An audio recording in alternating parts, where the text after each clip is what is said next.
Good morning. This is Fred LeFranc from Results Through Strategy, and today we're doing the second in our series of videos to help the industry deal with the current corona crisis that we have in our globe.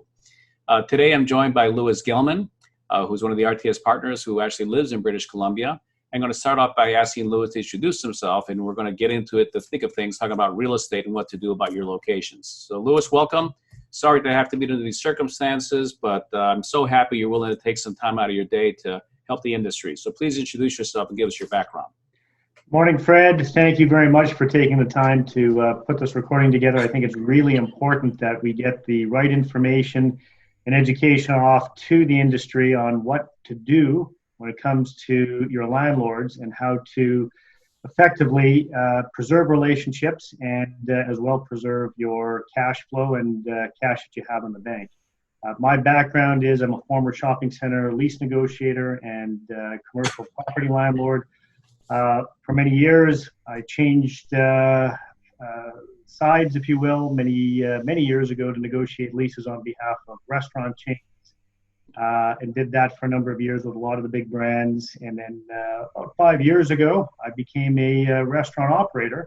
I bought the Canadian Master franchise rights for Johnny Rockets, and I currently run 4 restaurants here in Canada, and I'm faced with the same situation most of your clients are. Yeah, well, that puts you in a very unique situation. So you're feeling the pain directly. So these decisions, you're eating your own dog food in this case, right? So that's fantastic. So as you know, this is a very fluid situation. So today we have a circumstance that, at least in North America, the United States specifically, the rate of infection is going up exponentially. And we're actually following the same trajectory as Italy. Many governors and specific cities have already enforced the closure of restaurants, but have allowed delivery and takeout, which may represent, depending on your concept, 5 to 15% of sales if you're a full-service restaurant. If you're already a fast casual with a drive-through or a QSR, a good chunk of your sales are going through there. So your situation is going to be different in that circumstance. But that's where we're at. And we don't know what's going to happen over the next few weeks. All indications are that we're just at the beginning of what's going to occur. And really the next 4 to 6 weeks, as of right now, we're sort of the third week of March, it's going to get more intense. And that's something that we need to be mindful of. But here we're dealing with the reality, and I've spent all week long with founders and CEOs who are heartbroken at having to close down their operations. You know, some people 30, 40 years in the business, and overnight they've had to lay off 90% of their team, and they really don't know what to do. Fear continues to be a driver, and as I keep on repeating to people, fear cannot make a safe decision. The other thing to keep in mind is that in a state of fear, any of us in a normal situation, we have our sort of fight or flight syndrome going on. We come up with sort of short-term thinking. It's right in our face, right here. What do I do right now to keep myself safe? And that's understandable. That's human. That's how we're wired. You know, cortisol kicks in, and there we are. What we're trying to do is, through this video series, is get people to have a longer time horizon and ask yourself the question, 12, 18, 24 months out, where do I want to be?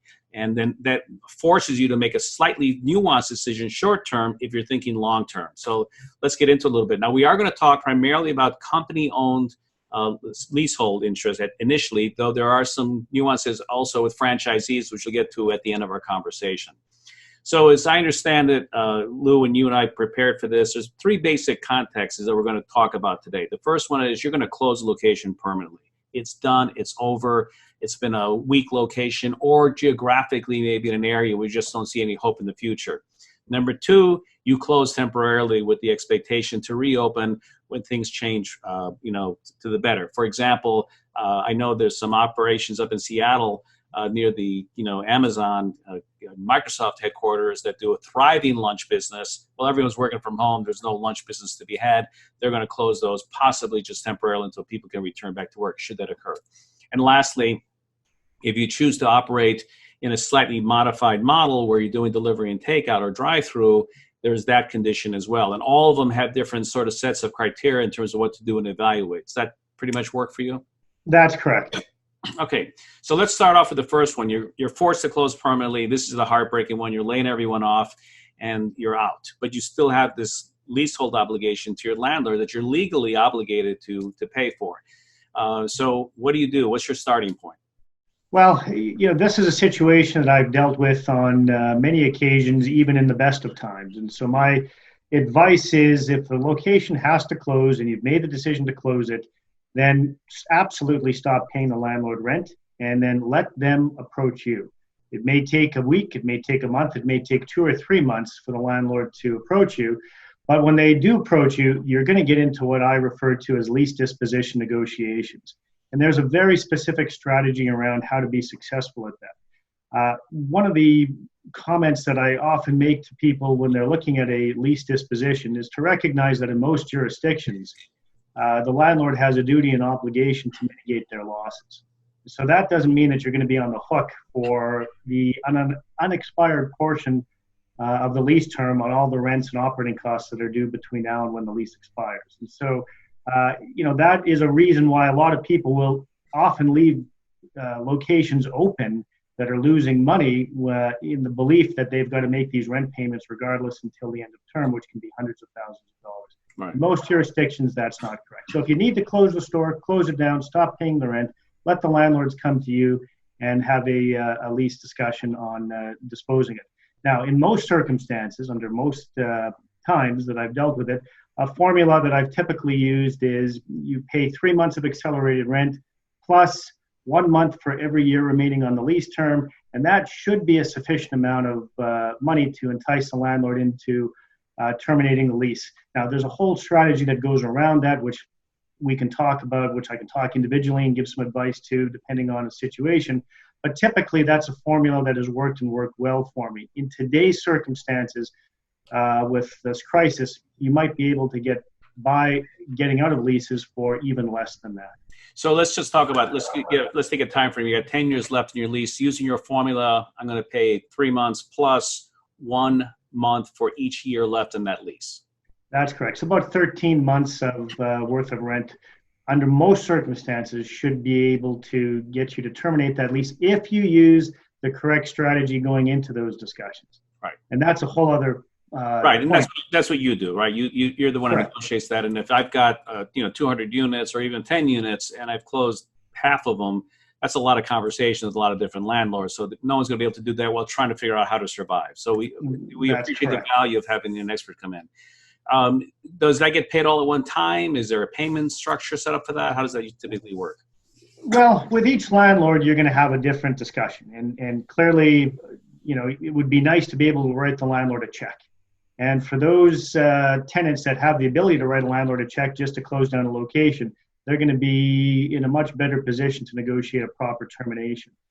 Again, I can't emphasize enough going into those discussions, setting the landlord up for the right type of disposition is critical to make that successful. So if anybody is in that situation, I believe that they really should consult either myself or another expert in the field just to get the landscape correct going into those discussions. Right. I cannot emphasize that enough because it's a very specific skill that not a lot of people have refined over the years. And if you go into those negotiations incorrectly, it can end up costing you a lot of money unnecessarily. Right. Well, the other thing, just to speak on behalf of the people who are absent, the landlord, they've got obligations too, right? They've invested in the property. They may have done an upfit for you, built a suit, or whatever the case may be, tenant allowance, and they've got debt obligations as well. They're going through the same situation again. Oh my God. And so we want to be mindful of that. I think everyone now has an opportunity to try and at least deal with everybody under these circumstances as human beings first, and then be respectful of the approach and with dignity, right? So that's part of it. I'm glad you brought that up, Fred, because these are difficult times, and I think you made a good point. You don't want to make decisions when you're in a bad mood or you're fearful. That's when you're going to make the worst kinds of decisions. I think as business leaders, we have an obligation to the community to try to do the right thing. But when it comes down to it, it is a negotiation, and it is a contractual discussion that you have to engage with the landlords. And, if you set the tone correctly for the negotiation, and most of my experiences having negotiated these types of things with lots of different landlords for lots of different tenants, is they end up thanking me at the end of the day that I got them some money, whereas they probably wouldn't have received much of anything before. And so again, that comes with setting up at the initial phase of the discussion the correct expectations from the landlord as to what's going on. again, more on that individually depending on everybody's. Yeah. Every circumstance different. Correct. All right, so that covers closing permanently, which is the worst case scenario. So now we're trying to move a little bit forward, a little more optimistic. So the next one is close temporarily. And it's sort of, as you said, the first time around, when the landlord does contact you, don't take the first deal they offer. This is a beginning of a dialogue in that regard. So I've decided to close the location permanently. I gave the example of a lunch business that's near a major employer that if they return back to work, I may reopen at some point. Or the city just allows me to reopen, right? That's the other consideration. It may not have anything to do with the location as much as the city shut it down, and you have decided that you cannot do a delivery pickup model in this specific location for whatever reason it is. So what do you recommend in that circumstance? What are the steps to take there? The first thing I would do is to let the landlord know that you're not going to ignore them. And so by doing this following suggestion, it's going to make it pretty clear that you want to engage the landlord in discussions, but you identify that you're going to need a change of circumstances with them. And what I mean by that is you've got to make a rent payment so it arrives to the landlord promptly on the first of the month, ordinarily like you would have done. And I would recommend paying 50% or half of the rent than you ordinarily paid. Just get it to the landlord. It'll help them along. They're probably not going to engage you in any discussion because they've got this whole other crisis surrounding them. But it's going to take you off the top of their hit list. So they're going to say, okay, here's a guy. He's going to make a rent payment. He's not a priority. We'll go and deal with somebody else, the people who aren't paying the rent first. And then you could make a note to the landlord saying, look, I'm paying you 50% of the rent for now. As soon as you have some time, we need to have a discussion and a phone call around setting up a longer term arrangement while we decide how we're going to deal with the problems at hand. Right. So the positive intention here is by paying 50%, you show the landlord some good faith and goodwill. It's not the full obligation. And we all recognize, and given the situation, the landlords don't have a lot of options. Who else is going to go lease that space, right? So that's really the issue on all of these that we're discussing. And it's not taking advantage of the circumstance. It is the circumstance that we're all. That's correct. So that's a good point. And I would also add, Fred, if I could just interrupt there, that you can expect that whenever you pay 50% of the rent, or, in the other example where we're not paying anything and the store is going to close, you are going to get the nasty grams from the landlord. That is just the way they operate. And they're going to paper the file. Don't let that rattle you. You got to carry on with your operation and business. They're going to note that you've gone into a technical default of the lease, and be that as it may, don't get too rattled by it. That's just standard operating for the landlords. Yeah, that's how it works. So it seems to me that you should discuss when you're going to reopen, potentially, right? There's no commitment, but you say, I think I'll open up in 2 months or 3 months or whatever the case may be, just as part of that dialogue. But is there an opportunity, do you think, to renegotiate the lease itself while this is going on?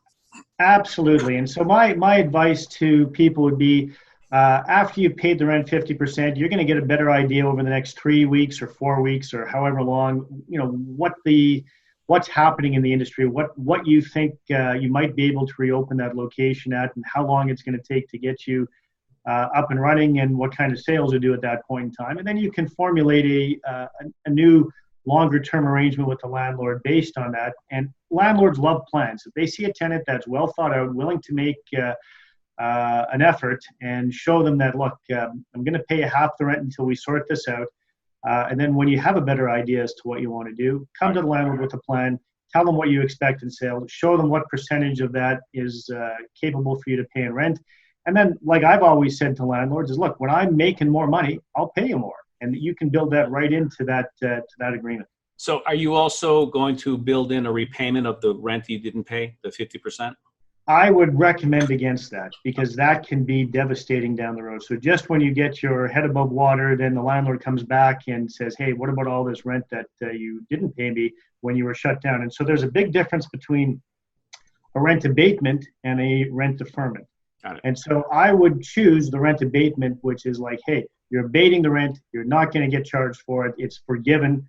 A rent deferment is just moving it to another time frame during the lease term.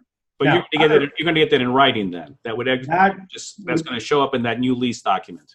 The lease amending agreement, that is correct. Now, one of the discussions I've had with my landlords already is I'm going to do a rent abatement, but I'm going to add however many months I've been the rent abated for, I'm going to add that equivalent amount of time to the end of my lease term. So if my lease was expiring in 5 years and I took 5 years of half rent abatement, I would give them an extra 5 months worth of lease term towards the end. And that will be enough to placate them most likely.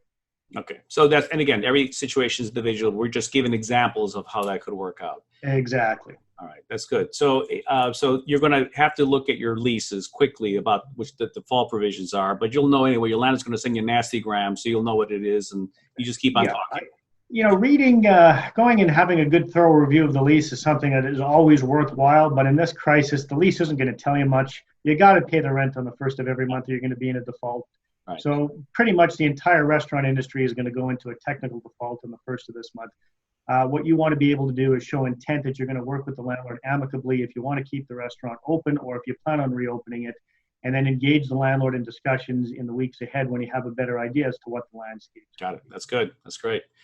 All right, so now we get to the sort of the lesser of all evils. You continue to operate your business, your delivery, or drive-through, or pickup is what your options are. And if you do the math, depending on the kind of QSRs are doing 85% through drive-through anyway, so they've shut down their dining rooms. They may actually pick up the gap just because more people are doing drive-through. It allows us to be socially and physically removed. We can get some of our food that we enjoy. But if you're a full-service restaurant, with basically you might have done delivery or not, you've done takeout or very little of it, and now your dining rooms and your bar shut down, what do I do? That's a different situation. We're going to have a separate series on that in terms of how some of these locations may convert their dining rooms to pop-up grocery stores. That'll be a separate conversation because that's an opportunity to sort of generate business. If the governments are not closing grocery stores and drugstores, they're currently allowing delivery services from restaurants. This is a way to put yourself in another category where they can't shut you down. But we'll talk about that in a separate video. So now I've decided to take my full-service restaurant. I'm going to do delivery and takeout. What do I tell my landlord? Again, don't take the best offer. Do I pay him rent or don't pay him rent, like at the previous example? My suggestion, and this is where I'm at with all of my stores, Fred, is I've made the decision I'm going to pay the landlords 50% of the rent at the beginning of the month to show them that my intention is to keep working with them and to keep my stores up and running. And I plan to operate my locations as pickup and delivery only, which is all I can do. By the way, clever idea about the grocery store. I've already considered that, but the problem is going to be use and provisions in the lease and permitting. Landlord won't care if you're getting a piece of it. Yeah, fair enough. We've got to think outside the box for sure to get through this phase. But getting back to dealing with a landlord for a store that you want to keep open and operating in is to show the intent that you plan to work with them, and then reevaluate in the next few weeks what kind of sales that you are actually going to be incurring. So our estimation at our stores is that there's a period of time right now where the consumer is going to adjust. Right. And they're not going to be spending a lot of money on eating out simply because they've been buying other toilet papers and other things for their house and stocking up on food.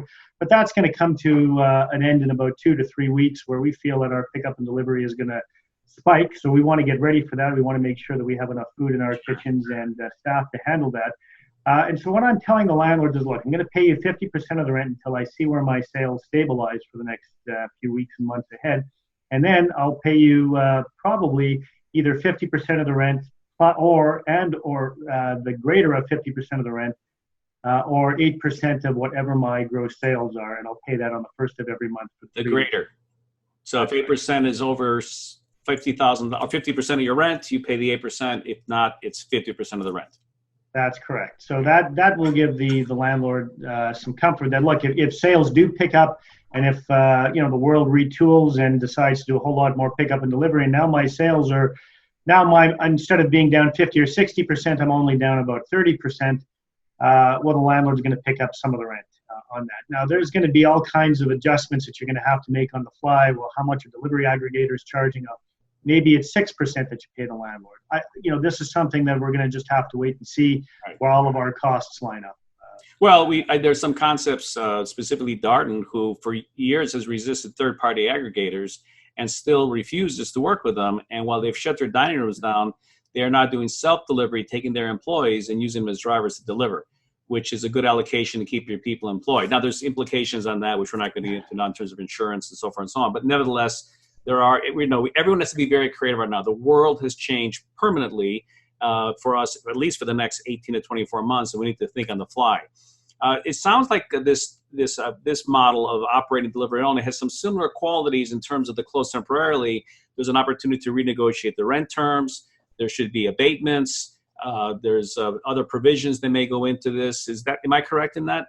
Absolutely, Fred. And I think the landlords are going to be cautious about entering into any kind of arrangements as well until they see what the landscape looks like and what kind of feedback that they're going to get from their lenders and their partners as well. So a lot of this is going to shake out, which is why you want to be really leading the charge with the landlord, showing them that your intent is to work with them and to try to continue to operate if indeed that you plan on operating the store. If you plan on closing the store, as mentioned before, different scenario.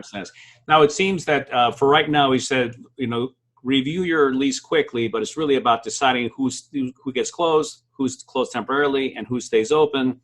Then as you go through the process of hiring someone that's got the expertise that you have, and possibly then your attorney, once we have a new lease summation or whatever that the document is going to be submitted to you in terms of the conditions, then you might spend more time on the legal side reviewing that to make sure that you don't have any weird stuff showing up in that new Exactly. I mean, it's priority right now. It's deciding what to do with your cash and how you're going to keep the store open and keep being a good corporate citizen, to work with your vendors and your partners. I mean, they're all tough decisions. We want to keep as much staff employed as we can. We want to work with our vendors. We want the economy to continue to operate. We want to be able to participate in it as much as possible when we get on the other side of this, whenever that is. Right. Yeah, and our next video, when we talk about cash flow management and the financial implications, we'll talk about how to help make that decision of who to close, who to temporarily or permanently, and who to keep open, because there is a lot of math attached to it. Given the horrible circumstances, we can triage the situation and shut down operations that we know were always on the edge. There's been in most cities oversaturation of restaurants. We're going to sort of have survival of the fittest here and weed them out. So that's the situation. All right, so that covers a little bit then of the corporate stores, but there's a lot of people who are franchisees and or franchisors. You are a franchisee of the Johnny Rockets concept. The franchisor is based out of California. Where's the subtleties here? What are the changes when it deals with it's a franchisor? Probably sounds the same deal if they have their own operating stores, but now you're a franchisee. What happens? Well, I'm the master for Canada, so but we only operate corporate stores. But I think as a franchisor, any of the brands across Canada, United States, I think there has to be some support to the franchisees on getting them the right kind of education and advice on how they should be dealing with their landlords. Not too dissimilar to what you and I are talking about. Franchisees, they're going to be fearful. They may not have nearly as much capital and expertise available for them to make the right decisions. So franchisors should begin to engage their franchisees on really what they ought to be doing with their stores, how they should be dealing with the landlords, and try to take a consistent viewpoint across the board on how franchisees should be approaching the dealings with their landlords under these circumstances. Right. Well, we do know that, and this is, everything's fluid, but there are new programs through the SBA. So if you have a lot of these mom and pop franchisees in the United States, at least, you can go to the SBA and find out what kind of resource they have available for you from that standpoint. If you're a kind of multi-location, larger franchisee, not necessarily a Flynn Group. I mean, obviously someone like that's enormous, right? They're in a whole different circumstance. They got all the lawyers they need. But if you still have 5 to 6 units like you have, you've got to be mindful to go through the same thoughtful process that we've been discussing here. Exactly right. And so, and I think that's a good process. And I think the landlords will respond to it appropriately and correctly. And, it takes, some of the anxiety out of it for all the parties when you know what you're going to do with the landlords, because then you can get back to focusing on operations and your staff and essentially retooling your business to something that can weather this storm. Good. Well, for the audience here, prior to actually videotaping this, Louis has agreed to provide a free evaluation, a free phone call of your circumstances and conditions. And I will make sure that his email is posted on this video so that you can copy it down and reach out to him. Hopefully he's not inundated, but at this point he's been willing to do this. So Louis, thank you for that generous offer during this time of need.